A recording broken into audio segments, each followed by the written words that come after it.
Introduction au sommeil de Beckett, 2. Depuis quelque temps, j'observais que certains intrus avaient tendance à disparaître. Je dormais, mais il y avait moins de spectacles, de zoos, d'animaux rapides et d'hommes politiques anciens, de femmes tentatrices, d'idéologie au sens large. Moins de travail en quelque sorte. Ça s'était insensiblement déplacé. Je me réveillais la nuit en plein milieu de la nuit. Je me réveillais le matin.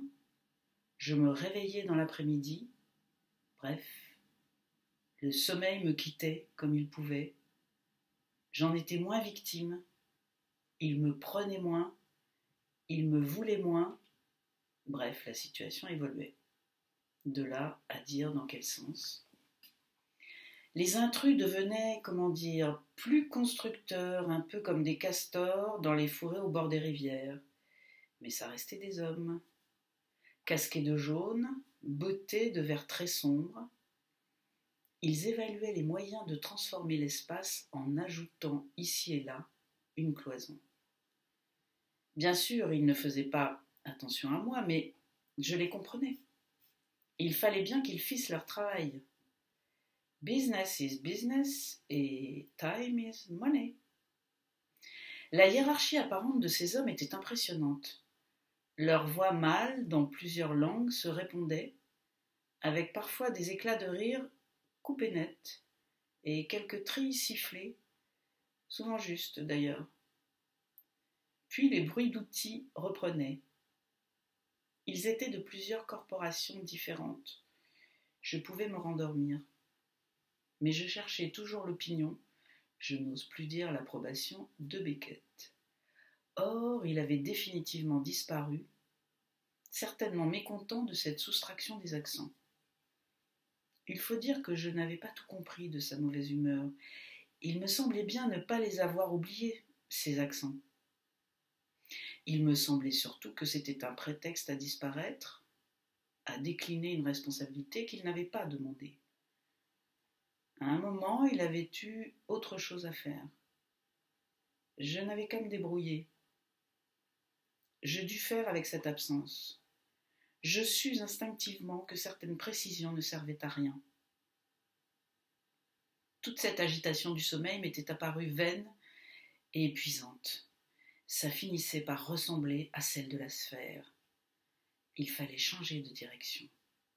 Ça ne s'est pas fait en une fois. J'ouvrais les yeux avec violente intention de les ouvrir, persévérance, forte ténacité, comme on ouvre les parties d'un crustacé, difficilement, en faisant un énorme effort, d'abord un, puis l'autre. Ce que j'entendis alors aurait dû me dissuader de les ouvrir. Trop tard. On s'adressait à moi et je ne pouvais pas faire comme si je n'entendais pas. On requérait une réponse. Plus exactement, j'entendais qu'on parlait de moi comme derrière une tenture, un mur léger, un voile. On se demandait si j'étais en train de me réveiller. On attendait une réaction de ma part. Il y avait une certaine sollicitude dans la voix, ou bien une préoccupation. On s'adressait à moi, c'était plusieurs voix d'hommes. Certains posaient des questions, d'autres se contentaient d'approuver. Puis, une voix plus claire au-dessus des autres. On me faisait une orchestration vocale. Je me demandais bien pourquoi. Enfin, personne ne criait, c'était déjà ça. J'aurais bien voulu que ce fût plus discret malgré tout. Je n'aimais pas beaucoup me faire remarquer. Difficile de régler les accueils. Les graves, les aigus, le mixage. Difficile tout ça. Certains faisaient des petits bruits nerveux, comme ça, tic-tic, comme s'ils actionnaient des stylos à poussoir.